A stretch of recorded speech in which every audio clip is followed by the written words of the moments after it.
I don't ever slow up, no I don't take shit. I got no love for the fakeness. If you wanna play tough and wanna hate this, I'll always show up.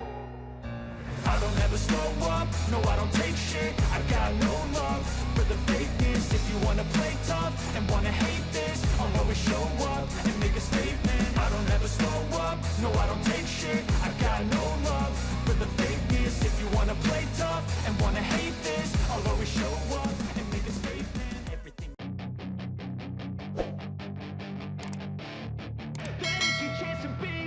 Hey kid.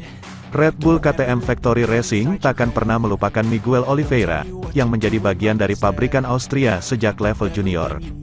KTM dan Oliveira tidak terpisahkan sejak 2017, saat pembalap Portugal itu berkompetisi dalam kejuaraan dunia Moto2. Talentanya mulai menarik perhatian ketika dia ambil bagian dalam Red Bull MotoGP Rookies Cup 2008.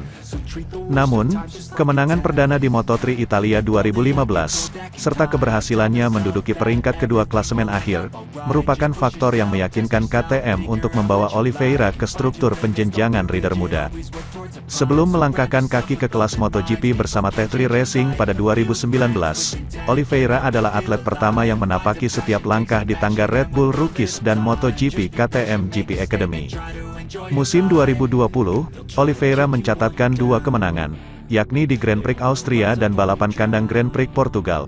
Berkat prestasinya itu, dia dipromosikan sebagai pembalap tim pabrikan KTM mulai 2021. Kami beruntung punya pembalap dengan kecerdasan, bakat, dan profesionalisme seperti Miguel di tim pabrikan, kata tim manajer KTM, Francisco Gaidotti dalam pernyataan tertulis. Ketika kami mampu membuat paket yang tepat untuknya, dia menunjukkan kelasnya dan membawa beberapa masukan penting ke dalam pengembangan KTM RC16. Itu adalah sesuatu yang akan selalu kami hargai. Obrigado, Miguel. Sejauh ini, Oliveira telah memberikan 2 kemenangan untuk Red Bull KTM Factory Racing. Pertama, pada GP Catalunya tahun lalu, dan kedua, saat dia mencetak kemenangan di sirkuit Mandalika, Indonesia musim ini. Jelang putaran GP San Marino, Miguel Oliveira saat ini menempati peringkat ke-10 klasemen sementara dan mengemas perolehan 85 poin. Tahun depan, Oliveira bakal mengarungi petualangan baru bersama tim satelit RNF, yang dipersenjatai Aprilia RS GP. Tandemnya tidak jauh-jauh dari bekas struktur KTM, yakni Raul Fernandez. Terima kasih banyak kepada Miguel untuk semua yang dia bawa ke program MotoGP kami dan untuk semua nilai kuat yang dia wakili, ucap Direktur Motorsports KTM, Pete Beirer. Dia datang melalui sistem KTM kami, tetapi dia juga membantu membuat setiap langkah menjadi valid dan kompetitif dengan naik podium 36 kali dan meraih 16 kemenangan untuk kami, 4 diantaranya di MotoGP. Beirer kemudian mengatakan, kemenangan Oliveira di Red Bull Ring pada 2020 merupakan momen yang sungguh menakjubkan, makin istimewa, lantaran sang pembalap melengkapi dengan dominasi di Portimao dalam tahun yang sama. Dia benar-benar menunjukkan kepada pembalap muda, jalan oranye, melalui piramida MotoGP, ucapnya sembari memuji. Dia benar-benar profesional, seorang pria keluarga dan dia pasti akan dirindukan di paddock kami. Kami berharap yang terbaik untuk masa depannya di kelas MotoGP. Sementara itu, Enea Bastianini akan menjadi sorotan di Misano akhir pekan ini. Ia baru saja dipromosikan sebagai rider tim pabrikan Ducati mulai MotoGP 2023. Selain itu, Grand Prix San Marino adalah balapan kandangnya.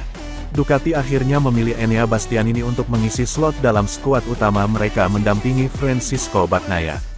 Sementara Jorge Martin, yang juga menjadi kandidat, bertahan di Pramac Racing. Banyak pihak menilai pabrikan Borgo Panigale telah mengambil keputusan tepat dengan menunjuk La Bestia sebagai tandem Bagnaia. Bahkan, Jack Miller, yang posisinya digantikan, pun setuju. Sejak melakoni debut di MotoGP pada 2021, Bastianini terus memperlihatkan progres. Selama musim pertamanya, juara dunia Moto2 2020 itu berhasil menyabet 2 podium, dengan motor spek lama. Kemudian musim ini, ia telah meraih 3 kemenangan, juga dengan prototipe Desmosedici tahun lalu. Kini, di sisa MotoGP 2022, La Bestia tentu ingin memperlihatkan bahwa Ducati tak salah memilihnya. Dengan kursi tim pabrikan telah diamankan, motivasi pembalap asal Italia tersebut seharusnya meningkat, terutama menghadapi GP San Marino, balapan kandangnya di sirkuit Misano, pada 2-4 September.